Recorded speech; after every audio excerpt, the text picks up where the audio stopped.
What is going on, guys? The Champ Strider here, and I've been enjoying Half Sword, and this is the first physics-based game I've played, so there has been a very steep learning curve, but that's the fun part, right? Just learning new things. It can be addictive, and this is the type of game that the first few times you load it up, you feel just like a complete drunken idiot flailing around, and it's goofy and it's fun, but as you try and move past the silliness, the game, it actually has a ton of depth.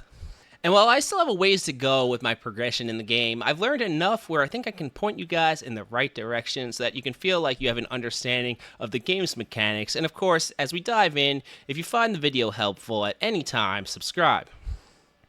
So Half Sword, it's a fully physics-based sword fighting game, and it controls a lot different than what you're probably used to. For starters, your mouse controls your weapon movements, and your sword, it'll move in any direction your mouse moves. This controls both of your offense and defense at the same time, and we're going to go over the basics of both of these today.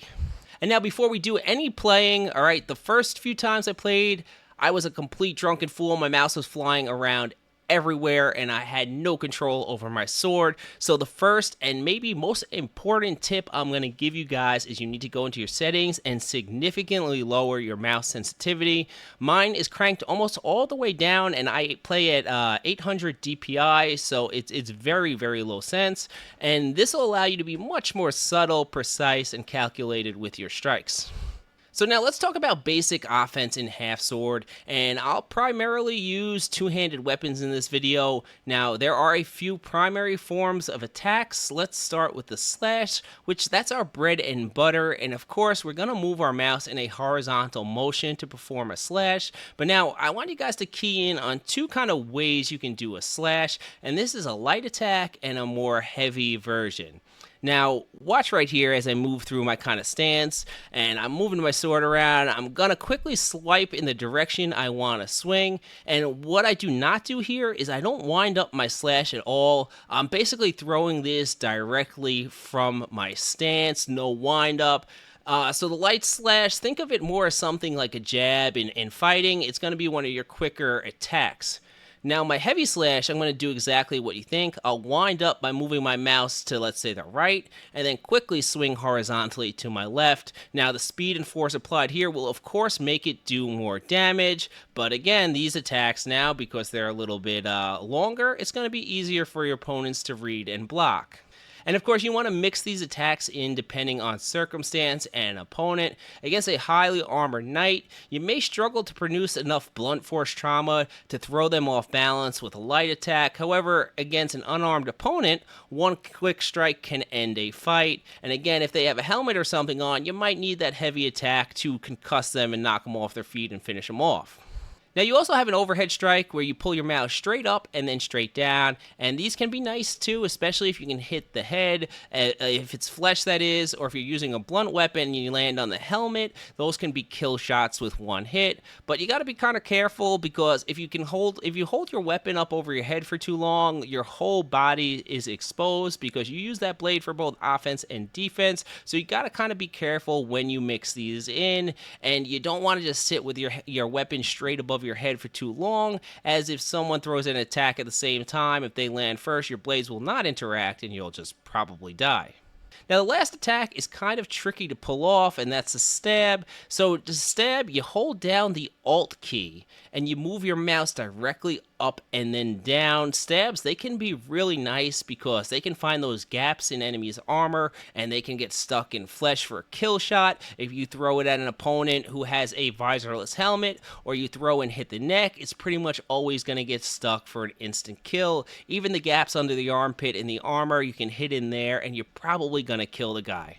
Now our last form of attack is the name of the game, and that is the half sword. To do this, you hold the right mouse button and you'll notice you're going to start gripping the blade with your off hand, and this stance, it's really great for parrying attacks, and while you do sacrifice some range, it's amazing on offense. You can get in an opponent's face and kind of just mindlessly slash back and forth. This is probably overly effective and OP.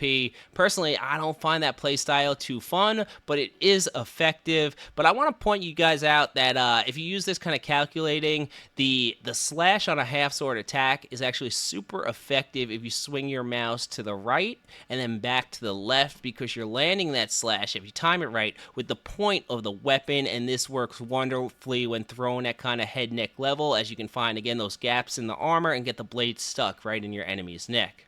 So now let's talk about defense in half sword, which can be a bit tricky, and since the mechanics are not clearly stated in any sort of tutorial, it can be very confusing and overwhelming at first. You feel like you just get hit by anything that's thrown at you or it's all random. It's not. There is a method to the madness. All right, so let's start with our stance. Now, notice I'm standing with my legs really straight, not looking very athletic here, but when I hit the shift key, I get down in that athletic crouch, and this is where the base of our first form of defense, footwork, comes from. And now I just want to key in. Do not hold down the shift button the entire time that you fight, because you do have stamina in this game. There's no visible bar, but you will run out of stamina pretty quick if all you're doing is going into that athletic stance. So simply hold down shift and move in any direction you want, and you're going to perform a fast step or a dodge. This works both backwards to avoid shorter weapons, but it also works to the side. For instance, if an opponent does a slash with his right hand, the blade can only travel so far. Since this is a physics-based game, once the arm can't reach any farther, the blade stops, so you can dodge their right,